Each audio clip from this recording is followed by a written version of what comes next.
Welcome to the Reiki Business Collective, where Reiki business owners come together to share information, support one another, and serve the world. Thanks for joining us. I'm Christian of Standing Stones Healing, interviewing and inviting Reiki business owners to join the conversation in the Reiki Business Collective Facebook group. Thank you.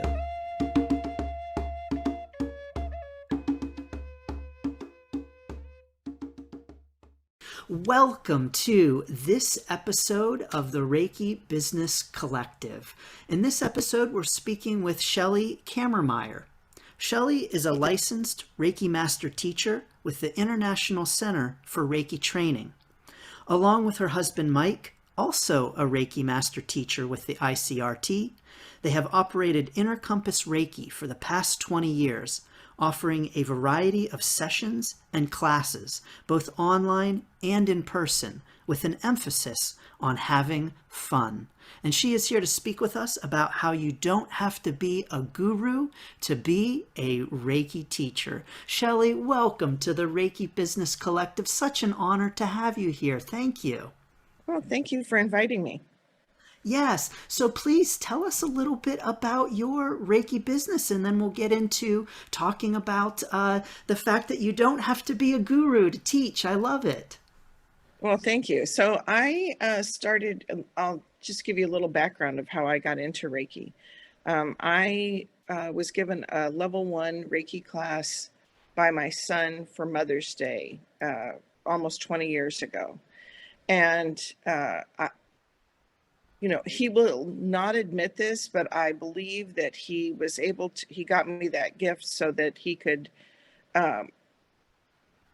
go golfing the day before Mother's Day and not have to go to the mall. He found somebody who, and so, he won't admit it, but I'm pretty sure that's what happened. And then, so when I learned Reiki, it was because my husband's back was bad. He'd had 6 back surgeries. They were talking about doing a 7th. And I was like, this is incredible. Sure, I'll try this on him.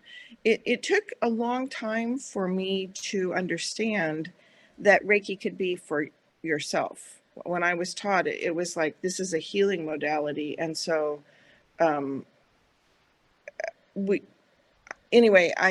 taught. So once I was able to, Reiki helped Mike, and it was our first like Reiki miracle, because his doctor just thought it was ridiculous that he thought that this would help him, but it did. So then eventually when I became a Reiki master, he was my first student, and because I wanted somebody to do Reiki on me. I didn't know that I could do it on myself.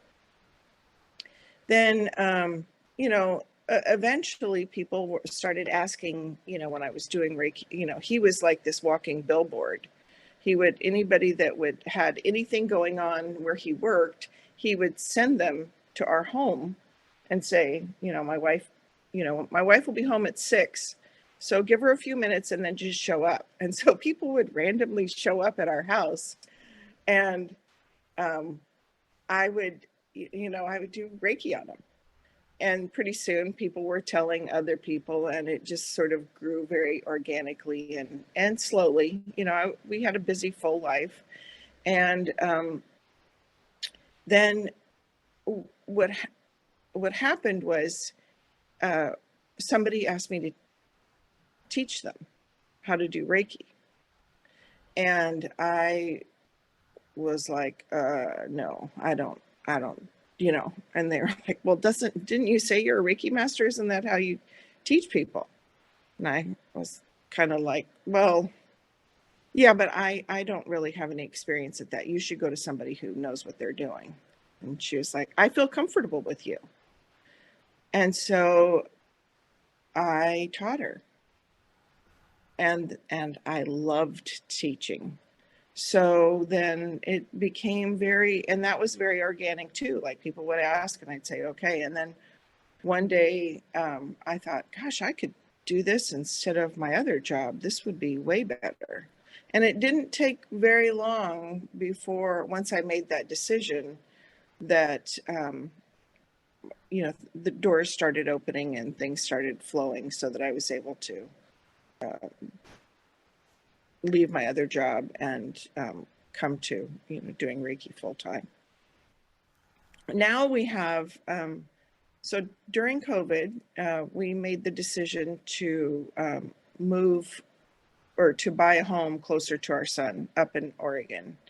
And so how we've managed our business is that we spend a week or 10 days every month in California. And the rest of the time we're here. And I'm working on several other projects, so it works out perfectly to be up in Oregon. Right now I'm in Oregon. So here we are. Well, that's great, Chellie. Thank you for that. And I think what, to me, really a couple of things stand out. And one thing that really stands out to me is just that people were showing up at your house. Just like, here I am, ready for Reiki. Yeah, they knock on Mike would call me at like 6:15 and say, hey, somebody from the office is going to be there. And about that time, there'd be a knock on the door. And I'd be like, oh, fabulous. Wow. But it was fun, and so, he was just like, oh, I'm sorry to hear that your boyfriend broke up with you. You need to see my wife. She can help you. Oh, your knee hurts and you think you can't work today? Well, you should go see my wife. And we both worked in the car business, which I don't know if you're familiar with that type of environment, but it was a very stressful, it is still a very stressful kind of work environment. So, and he was the general manager of a dealership. So anybody who had anything going on, he just like, here, go see my wife. She can help you. What a way to get started with your Reiki business. I love it, Chellie. Wonderful. So then it ended up that it worked. Yeah, yes. And it ended up that with your teaching, it sounds like that was something that you really resisted at first. Yeah, I was, it didn't at first feel natural to me. Like the idea of, I didn't feel confident enough that I knew what I was doing. Like I could do a Reiki session, but I didn't feel like I had enough background knowledge to teach. And then this, I don't know who it was. It might have been Mike, and it might have been my first student. Somebody said to me, well, you know more than I do. And so I think it was the first student. And she said, you know more than I do. So why don't you teach me what you know, or what you think I should know. And then we'll just go from there. So that's how I got started. Wow.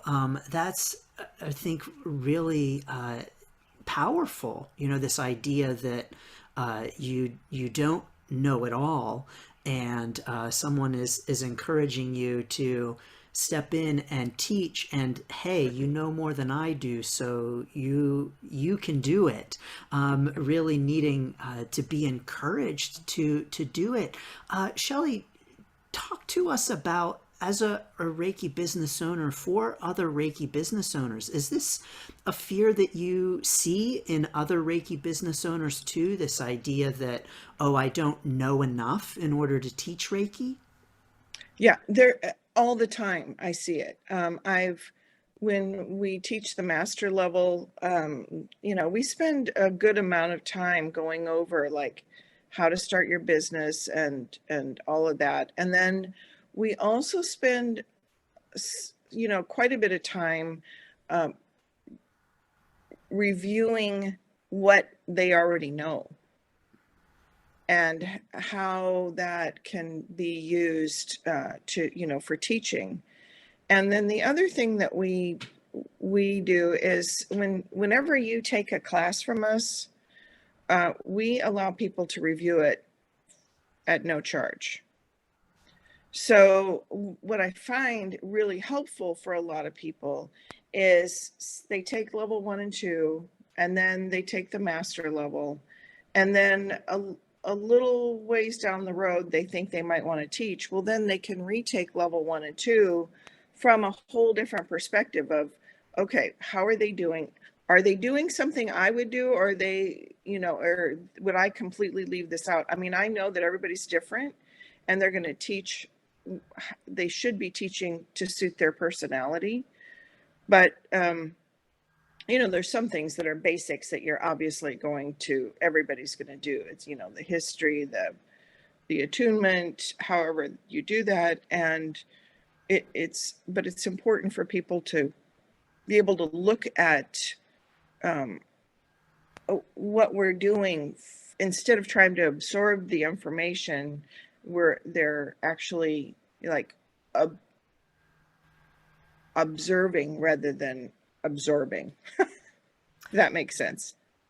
Yeah, wow. I really like that. Observing rather than absorbing. I think that's a great way to conceptualize it. So thank you for that, Chellie. So Chellie, when it comes to this common sense that you see among Reiki practitioners, and this maybe fear over not knowing enough or being enough to be a Reiki teacher, do you have any recommendations for Reiki practitioners to help them recognize their ability to teach? Sure. There's a couple of things. One is I ask people to remember, I don't know if you knew Laurel Gaia, but she said to me one time, the old saying, when the student is ready, the teacher will appear. Well, there's also the opposite. When the teacher is ready, the student will appear. So keep in mind that, one student, just teach one person, a friend, a family member, somebody that you feel comfortable with, and that you can focus on what you're teaching and sharing the information, and then you'll develop, your own style. That's even a bigger thing to me, is that everybody's, this, what we were talking about earlier, you don't need to be a guru. You don't need to be, you can incorporate Reiki in whatever area of your life. Some people want to be Reiki teachers full time. Some people have other jobs and they want to teach Reiki, part time or occasionally. And whatever works for them is going to attract the right people for them. And you don't have to, be somebody who doesn't have fun in classes, who's very serious, who's like, this is the way, there are people who really love that kind of learning. And then there's other people who just don't feel comfortable with that. They feel intimidated. And so, over this amount of time, I've gotten pretty good at reading our students. And, some people are, like, I want to know the steps, A, B, C, D, E, F, G. Like, this is what I do. And then some people understand, or some people are more like me that are like, well, let's just do it this way, And so, in our case, my husband is one of those A, B, C, D, E, F, G people. And so he can break down the steps for people that I don't even realize maybe that I'm doing when I'm teaching. So I think it's important for people to know that whoever they are is enough. That they are the perfect person to teach somebody Reiki. because if they can share it, then they can get it out there into the world, and the more people that are teaching Reiki, the better. You know, I don't have any kind of feeling like, you know, oh my gosh, there's somebody up the road that teaches Reiki too, and so, you know, is this going to be a competition? Well, you know, you're just going to attract different people. It doesn't matter. That's great, Chellie. Thank you. What I hear you saying in all of that is just really that we are the ones who put our own spin on it and bring ourselves to the teaching. And I really loved what you said about how, you know, we're enough and there's nothing special that we need. You know, once we're trained to teach others, we have the ability. And so I really appreciate that perspective a lot, Chellie. Thank you for that. Well, I mean, and I think that that's a learning that a lot of people, that Reiki helps a lot of people, is it helps people to realize that they're enough. And but my other thing is that I don't think that people not everybody needs to stop their other job or their other career if they love it. Like, if they don't love it, then that's different. But if somebody loves, like, you know, like working in a hospital and they're a nurse and they studied for a long time to be able to do that, or whatever career path that they're on, and they want to, but they still want to share Reiki, then you don't have to, you know, quit your job, get an office, you know, go through all of that. You can teach Reiki from wherever you are. And now that we can teach online, even better, you know. So the world's gotten much smaller. Yes, it sure has, and it's pretty miraculous when you think about it. And you know, I believe, and also in your words, you know, this idea of the real flexibility of it, and how we can teach in all kinds of ways, whether that's one person or a class, whether that's in person or online. You know, the possibilities really are endless with the teaching, just like with the Reiki, which is really a beautiful thing. Mm-hmm. Yeah. Yeah. So, Chellie, for those who are just starting out with teaching Reiki and they're not really quite sure, you know, they're the one who's listening and saying, well, okay, I don't have anyone coming to me and saying, oh, teach me, you know more than I do. Come on, do it. But, you know, and so they're thinking, I don't really know if this, if I can do this. What advice do you, how do you, what do you say to that person, and how do you get them to to really consider starting to teach Reiki? Well, the to me, what happened is, it was my clients. And so if you're doing Reiki on people, and so if you aren't doing Reiki on people, I would be offering it to people. Like, I teach, you know, I learned Reiki. If you want to try it, you can come try it, and start to develop your business, seeing clients, whether it's online or in person. And those are the people who then are your, will eventually be could be your students. And so to me, what I think you do is you share, like, you know, yeah, see how amazing you feel. You could feel this amazing daily if you learned it for yourself. Like, and so then when people learn Reiki, you know, then they have to, then they can learn that they can do it for themselves. And then that is a way to just sort of, and you know, if it's one person that you teach, and if somebody isn't asking you and you're kind of promoting yourself, and I've always been very laid back about that. So, but to me, what I think that you do, the one way that has worked really well for me was to say, okay, this is when I'm teaching.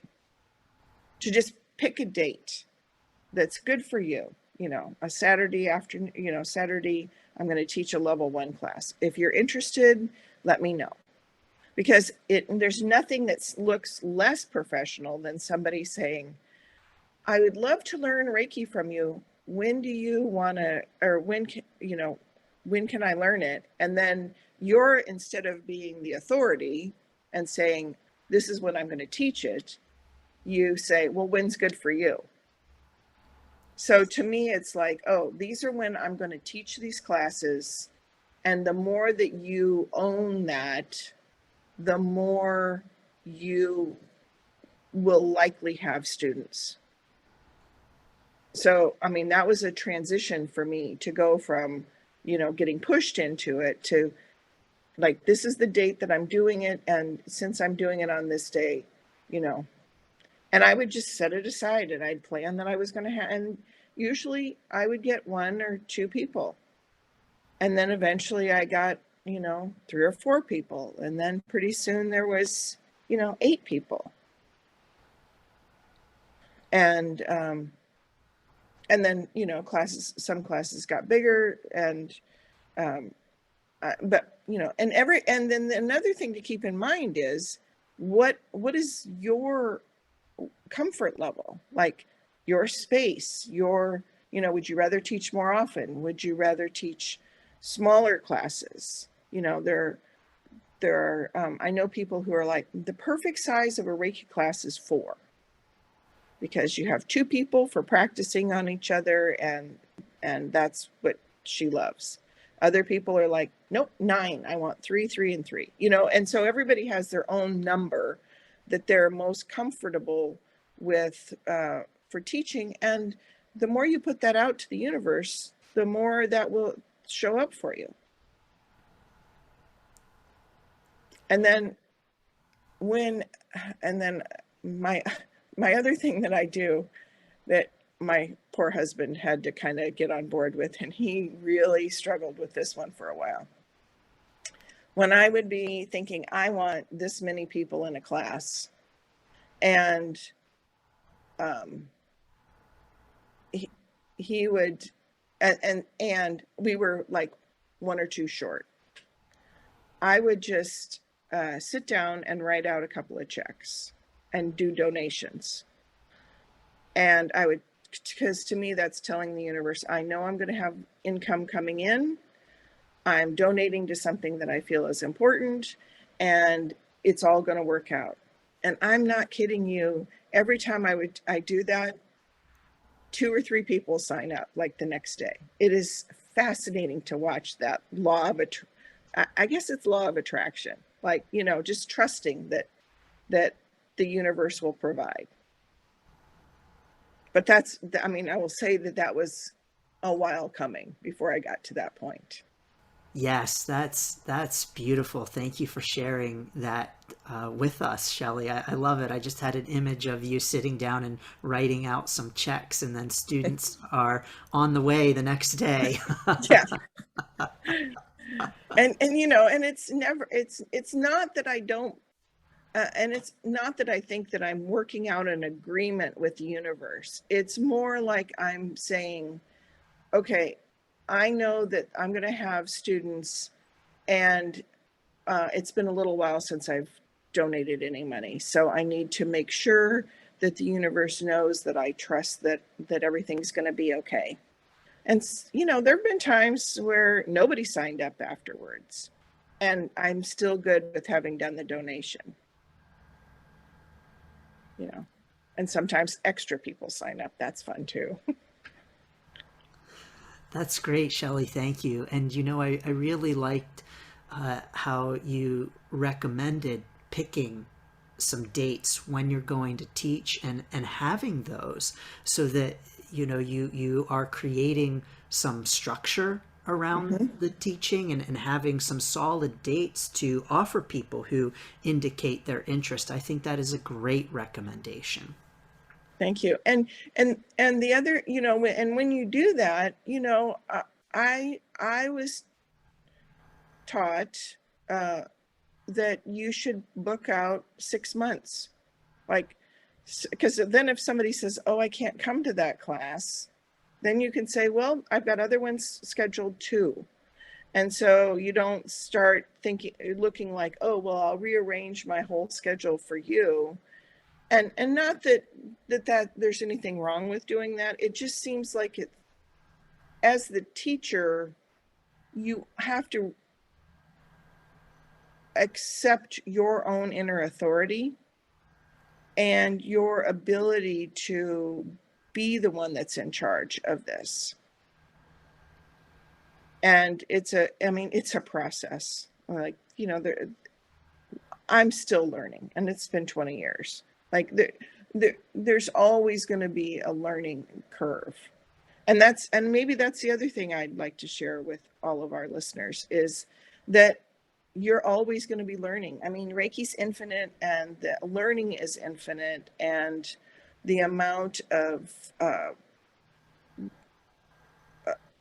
things that you can teach people and the ways that you teach, like, none of our classes are the same. Everyone, and because everybody that's in the class is different, and you have to tailor it a little bit to them.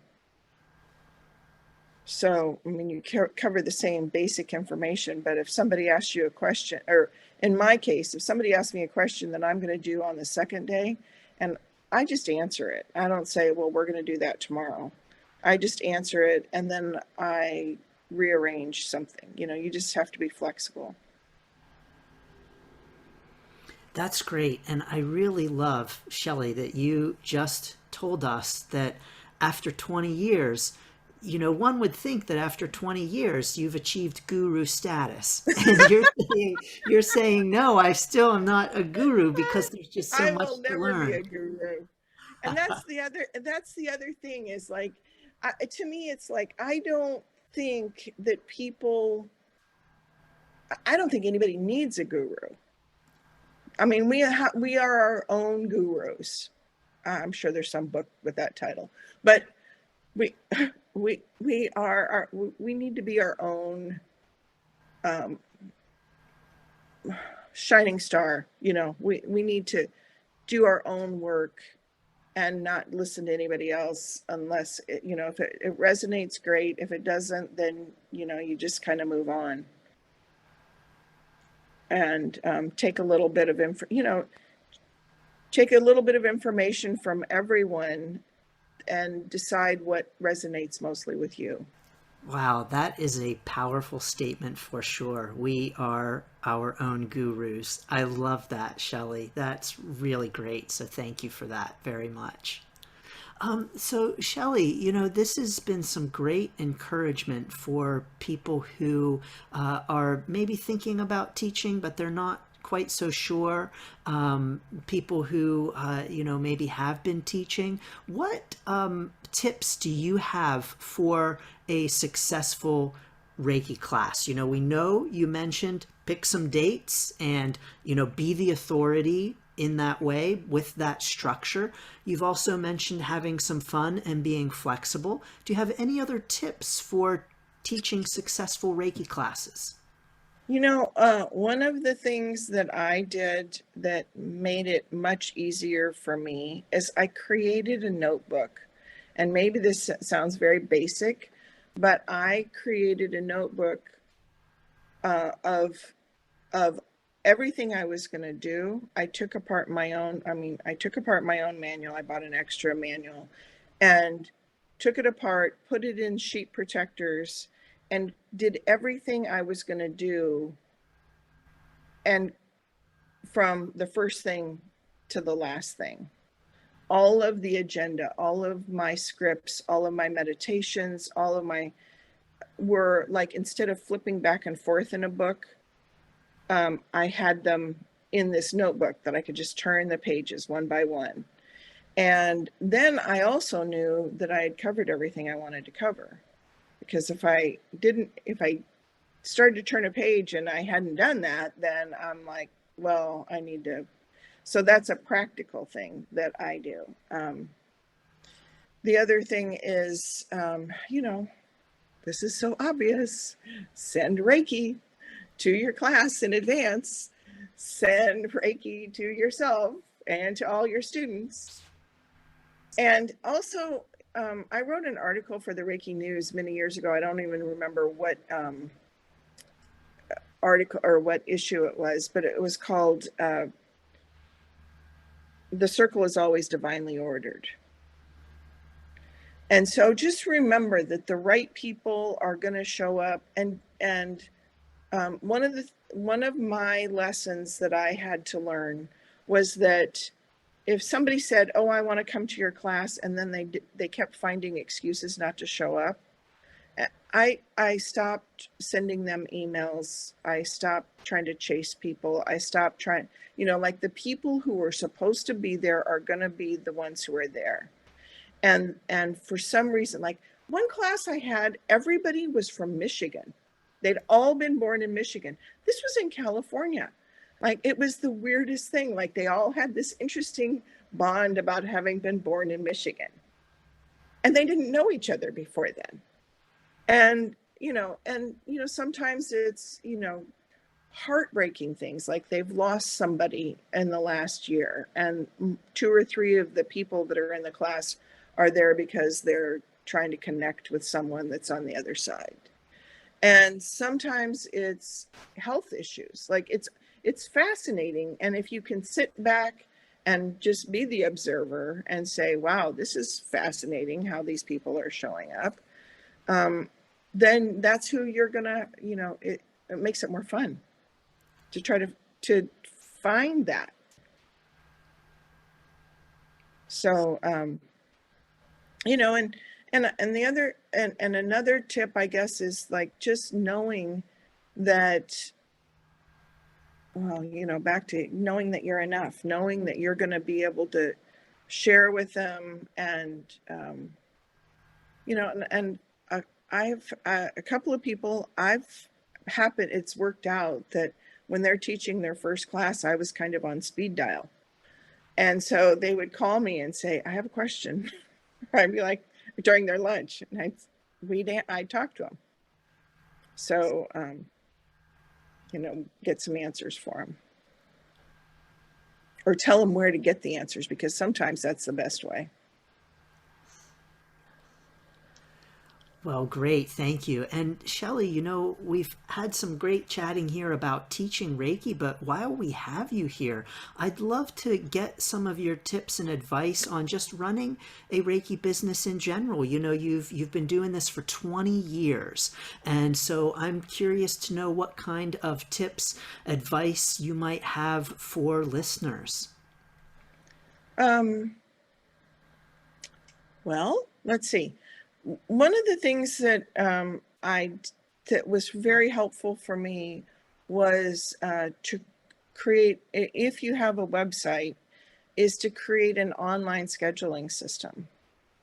Because sometimes at 2 a.m, somebody makes an appointment, and so making it so that it's easy for people to sign up for classes, making easy to have, come in for appointments, is a huge piece of that. Because if you can make it easy for them, then they can, follow through and come in. And also, just send Reiki. Send Reiki to yourself, send Reiki to your clients, send Reiki to your, I can't under stress that enough. Like there's no way that you can send too much. And also be grateful. That's a thing that, I don't know if we all recognize how important being grateful for what you do have, how helpful that is, because the more you're grateful, the more you have more things to be grateful for. Know that you are that you're there to facilitate and not You're not there as the healer. People do their own healing. They are, whatever they're willing to allow in is what's going to happen. And so I find like I probably shouldn't admit this online, but sometimes when I'm doing Reiki on people and I start thinking like, oh my gosh, I hope this helps, or oh my gosh, I hope this, works for them. And then I start getting caught up in the outcome. I force myself to think of my grocery list. Like, I do. I think of my grocery list, or what do I need to pack for my next trip? Something for that part of my brain that seems to not want to turn off. I will then, give that part of my brain something to do so that the energy can just flow through and not get caught up in the house. Like I don't even begin to think that I know the answers to any of that stuff. It's just step aside, let it happen. Yeah, Chellie, I really love that, because I'm sure that there are listeners who are saying, oh, yeah, there are times when I'm sending Reiki and I'm saying, and I'll admit to it for myself for sure, when I'm sending Reiki and I'm saying, oh, I hope that this is helpful. I hope that, and you're right, in those moments, we've got to work to bring ourselves out of that desire in order to just let go and let it flow and know that Reiki is going to do its thing, and to step aside. So I love that, Chellie. Thank you for mentioning that. Thank you. Yeah. And then the other thing is, everybody's got their own things that they're interested in. So like I am, I'm a card carrying crystal addict. Like I have a problem, and everybody who knows me knows I have this problem. And so, so I use crystals when I'm working with clients, and I use crystals, and so if you're, like my husband is fascinated with mediumship and shamanic work.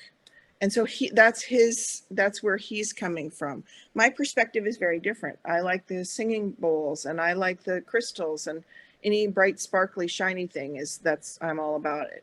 And so, to me, I think, incorporating the things that you love create a very individual type practice.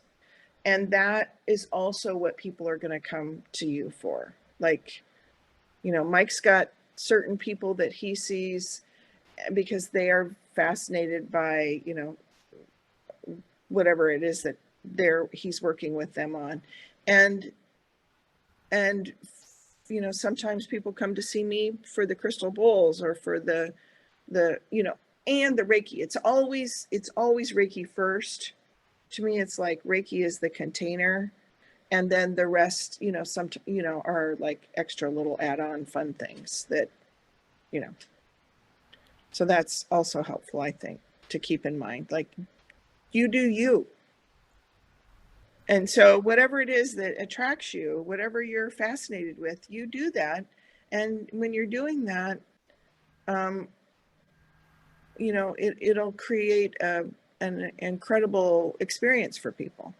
And then they'll tell their friends, and then, and then pretty soon you're booked out a month or two.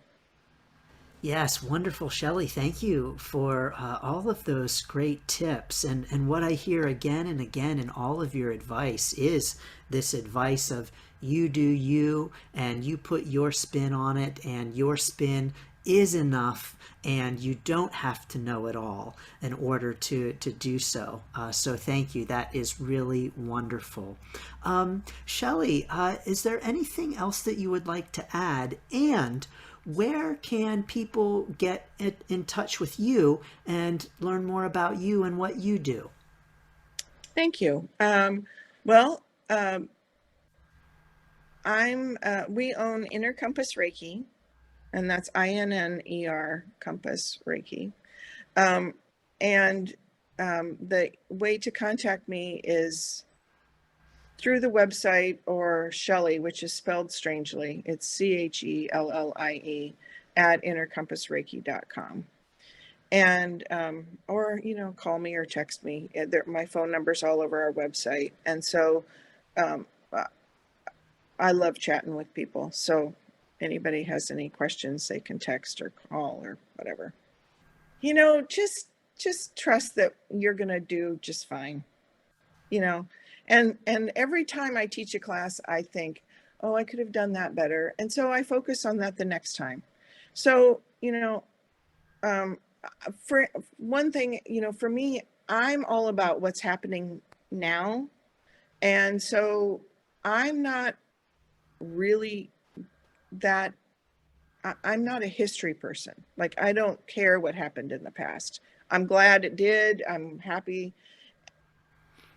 But there are people who really want to know, like in, 1922, this is what happened. And then in 23, this is what happened.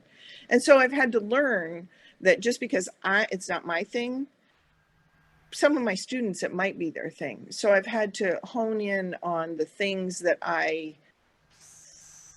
have noticed that people were looking for also. Like, and in my case, I'm pretty fortunate because I can say to my husband, hey, you're in charge of the history, because it bores the heck out of me. And so that's his thing, and so we share responsibilities in the class. And so that's what he's very good at, all of those details, and he's a Virgo. So that works out great. I am not. And so it's kind of like, yeah. And so here we go. Mike's going to tell you about the history. Great. I love that. Well, Chellie, thank you so much for chatting with me. It's been a great honor to have you on Reiki Business Collective. So thank you so very much. Yeah, it's been fun. Thank you. Yes, thank you. And thank you to all those listening for tuning in, sending you blessings to your Reiki journey.